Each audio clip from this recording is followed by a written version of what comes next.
Para miyarsa ngaturaken pambagya kawilujengan. Mugi nyengandika sedaya dalasan gotrah kula wangsa tansah winantu ing karaharjan. Sugeng pepanggihan malih kaliyan kula Gipiko Maria wonten ing acara waosan cariyos cekak. Wekdal punika sampun sumadyo ngaturaken waosan cariyos cekak kanthi irah-irahan kasus dening Gambiranom ingkang kapacak wonten ing cerita cekak kalawarti panjebar semangat.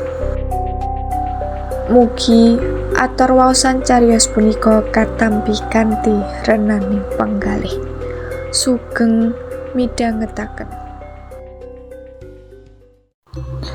Narti mapak tekani sing lanang kanthi polatan gumun.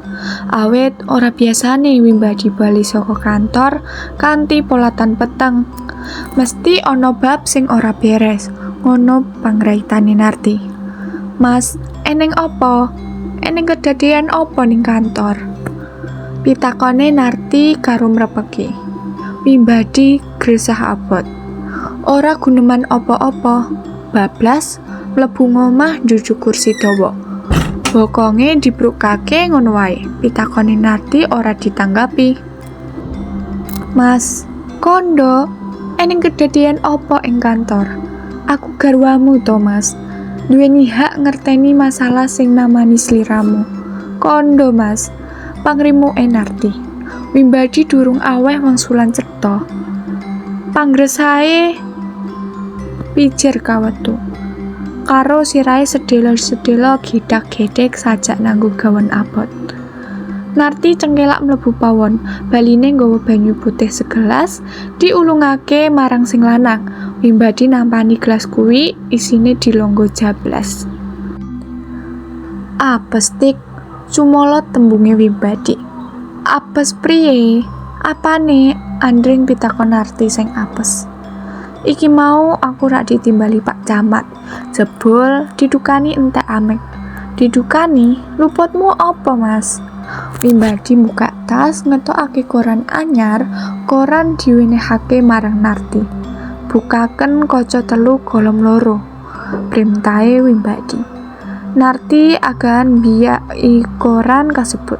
Jujuk kaca 3 kolom 2. Wusana mripate natap saweneh tulisan. Rumah dinas kepala SD mirip kandang sapi. Ing kono ana potrete bangunan rumah dinas, nanging ing latar sarta ing empere kebak kawul pakan sapi, tur kantut rungkut lan jembrung nuduhake yen ora kopen. Mas, nek ra kliru iki rak perumahan kepala SD Impres cedak sawah kae ta? Bener. Yo gara-gara tulisan ngenani rumah dinas kandang sapi kuwi, aku didukani entek amek dening Pak Camat. Kok Narti ora mudeng? Ngene lho, ceritane esuk mau isih isuk banget Pak Bupati rawuh ning lokasi rumah dinas kuwi sawise maos koran. Rawuhe saperlu nyatakake apa bener sing ditulis dening koran kasebut. Jebul tenan, karo duka Pak Bupati bablas menyang perumahan dinas Pak Camat. Pak Camat sing lagi wae rampung ageman diutus maos koran kasebut. Mesti wae yo karo didukani dene ing wilayahe isih ana bangunan pemerintah sing durung dimanfaate dadak nggo kandang sapi. Cinta sabanjuri kowe mesti wis bisa mbade. Ujare Wimbadi karo nyopot sepatu. Narti nyedak ngrewangi nglukari seragam dinase sing lanang. Pak Camat genti nimbali sliramu, njur dukani entek amek. Ra ngono, pambadine Narti. Bener, rumangsa luput aku ora wani mancai. Bangunan kasebut rak ning desa kene, kudune aku sing tanggung jawab. Klebu nlusur yo kene wis setaunan ora dienggoni. Yo kene nganti dimanfaate dening liyan nggo nyimpen kawul. Mas, nanging sliramu dadi kadis rak lagi wae. Durung ganep 3 sasi nampa SK. Kudune Pak Camat menyadari ngopo kok kudu kadis lawas sing didukani. Ngopo kok ora biyen-biyen bab rumah dinas kepala SD kuwi dibenahi? Ngopo kok dadak ngenteni wartawan nulis ning koran? Protese Narti. Wimbadi mesem sengir, nuli menyat mlebu kamar nganti panganggo dinan. Narti nututi wong loro lungguh ning lingir dipan. Nar, yo kuwi kemenangan nduwuran, bebas nglumputake andahan tanpa naliti bibit kawite masalah. Nduwuran butuhe ra apik, sarwa beres lan antuk panglembono. Prakara Pak Camat dukani aku, jane ora pati dak tanggapi jero. Jer, sing luput pancen aku. Lan aku ya wis aguh ngrampungake masalah rumah dinas kasebut. Sing dadi ganjelan ki Pak Camat ndadak utusan supaya aku goleki wartawan sing nulis pawarta kasebut. Pak Camat dawuh ngono, yo gene ndadak arep goleki wartawan sing nulis. Wimbadi mesem, ora perlu gumuntik, yo kuwi kalemahaning sawetara pejabat ing negara dhewe iki. Ora tahan kritik, kaya kasus iki Pak Camat ra rumaos dhewe rangake. Apa meneh nganti kadenangan lan kadukanan dening Pak Bupati. Rak njur rumaos lingsem banget. Tebaning kaluputan yo kuwi mau, kejaba ndukani aku sing dianggep lirwa. Uga isih kepingin goleki wartawan sing nulis. Yen wis ketemu arep diapake, Mas? Ra ngerti. Kuwi urusane Pak Camat. Tugasku mung golek informasi sapa sing nulis. Sliramu saguh, Mas. Saguh ya ora, nolak ya ora. Najan Pak Camat maringi sanksi yen nganti ya aku ora bisa nemokake. Masya Allah. Yur, sanksine opo, Mas? Jengek pitakoni Narti. Yen sajroning 2 minggu aku durung bisa nemokake wartawan sing nulis kasus iki, ateges aku dhewe sing dakwa ditulis. Pak Camat ngertos kok yen aku yo tilas wartawan. Edian bisuwe Narti. Sakala polatane mbrabak tomat, sedelo maneh lenger-lenger. Orang ngira lagi manyuk dapuk kepala desa wis nanggung masalah sing ngebot-ngebot dipikir. Pancen sing antuk masalah kuwi Wimbadi, sisihane. Nanging kadadine bojo, Narti kepeksa melu-melu mikir. Oleh dadi kepala desa pancen durung suwe. Anggone nglantik lan nampa SK nembe 3 wulan kepungkur. Sejatine sakawit Wimbadi ora ambisi magang kades. Sarahne pawongan liya ora ana sing macung tur antuk padheseke para warga. Sidone Wimbadi gelem magang kanthi catatan Wagade disangga warga desa kabeh. Wimbadi jago tunggal lan wusana menang utak lumawan bumbung kosong ganti kapilihe minangka kepala desa. Ateges kudu ninggalake pakaryan lawas kadidene wartawan. Ngenani perumahan dinas kepala SD sing nganti tetahunan ora dienggoni, manut pamawase Wimbadi pancen lokasine sing kurang strategis. Lah, mosok manggon ning pinggir sawah adoh papan rame karo gedung SD-ne wae letek ana 200 meter. Ora duwe tangga adoh karo lurung gedhe. Sapa sing ngerasan manggoni? Kejaba kuwi kepala sekolah, dalah guru-guru sing mulang ing kono rata-rata daleme cedhak, ora mbutuhake wektu suwe najan kudu nglaju. Gek rata-rata ya wis kagungan dalem dhewe. Mula ora ana yen padha sutek manggon ing perumahan dinas sakjake tinimbang nganggur jur dimanfaate dening sanak tani kanggo nyimpen kawul.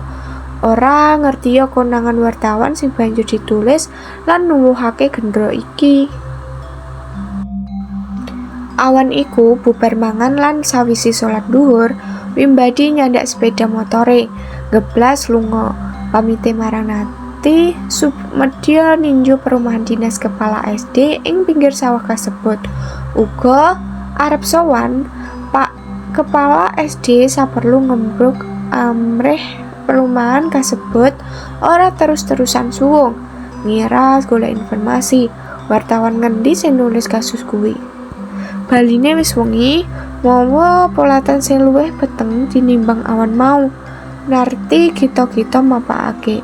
Weruh ulate sing lanang atine, Narti ketir-ketir. "Priye, Mas?" pitakone sajak ora kanten. Bab perumahan wis beres, kawule wis dak kon ngelih, tilas-tilase dak kon ngesiki, bayan jemblung uga wis dak perintah nglabur lan ngecat. Uga Pak Danar Hadi wis saguh golekake kanca guru sing kersa manggon ing perumahan. Kapinujon SD Impres kene mentas antuk tambahan tenaga guru loro kaluar daerah sing ora mungkin laju, katerangane Wimbadi. "Lah kok Mas Wim isih peteng polatane?" Padheseke Narti. Wimbadi ngresah nuli nyawang Narti kanthi pandulu aclum. "Tik, aku wis entuk informasi bab wartawan sing nulis kasus iki." "Sopo, Mas?" "Yo iki sing marai aku komet, jebul sing nulis Mas Raharjo." "Mas Raharjo koordinator PWI?" "Iya, sapa maneh? Harek ora mungkin ta aku nglapurake marang Pak Camat. Mas Raharjo akeh jasane marang awake dhewe iki. Kasuwene iki awake dhewe durung kober males kebecikane. Apa iya awake dhewe kolu nglapurake? Isih eling ta nalika aku isih nganggur. Aja ditulung dening Mas Raharjo, bisa uga nganti saiki isih dadi panji klantung." Narti anges. Pancen bener. Bisane Wimbadi mbiyen entuk gawean dadi wartawan. Awit jasane Raharjo, mbiyen tamat saka SMA, Wimbadi keburu kawin, mongko isih nganggur. Bingung golek gawean, mrono-mrono wusana ketemu Raharjo kuwi sing duwe pakaryan dadi wartawan ing salah sijining kurang pusat. "Dik Wimbadi kersa dadi wartawan." Panarine Raharjo dek semono Wimbadi sumunar mripate. Sithik-sithik dheweke duwe bakat jurnalistik. "Geleme yo gelem Mas, nanging apa bisa?" tumanggape Wimbadi. "Ra ana tembung ra bisa yen gelem ikhtiar, sing penting ana kemauan. Prakara kemampuan bisa disinaoni karo mlaku," ujare Raharjo. Wimbadi bungah. Panarine Raharjo disaguhi. Wiwit iku, Wimbadi sinau nulis berita kanthi tuntunane Raharjo. Jur nyoba-nyoba ngirimake asil tulisane. Sepisan pindho ora ana kawigaten, saking tlatene wusana kasil. Pawarta-pawarta sing ditulis ajeg dipacak. Najan mung ning koran lokal sing oplahe ora sepiro. Wimbadi sregep. Apa meneh najan ora pati akeh, honore wiwit bisa dinikmati. 2 tahun makarya, usana diangkat dadi wartawan, tetep sing nampa gaji ajeg saben wulan. Uripe wiwit tumata, malah banjur kuat yasa gubuk najan cilik-cilikan. Mangkono nganti lumaku 9 taun, nganti anake loro 3 wulan kepungkur, kepeksa njaluk leren anggone dadi wartawan. Awit ngayahi gawean anyar minangka kepala desa ing desane. Awit pakaryan, kepala desa cetok ora bisa disambi dadi wartawan. Wong loro isih lenger-lenger. Suasana amem. Wongine sepi. Anake loro pisan wis do nglepus turu. Sedhela engkas Wimbadi unjal ambekan. "Nuli, Tik, sajake jabatan kepala desa dudu dunyaku. Kurang cocok karo jiwaku sing eneng kebebasan lan keterbukaan. Aku paling ora bisa nglakoni yen kudu manut terus-terusan pandekteni liyan. Njur, priye umpama kowe wurung dadi bukades?" Narti ngowo. Mekaten menggah pungkasaning cariyos kanthi irah-irahan kasus. Mugi atur waosan cariyos punika saged dados panglipur sawatawis. Kula nyuwun kenging samudra pangaksami awit sedaya kakirangan dalah kalepatan angin kula ngaturaken cariyos punika. Ing wasana kula nyuwun pamit ngantos pinanggih malih wonten ing waosan cariyos sanesipun. Mugi rahayu ingkang samya tinemu.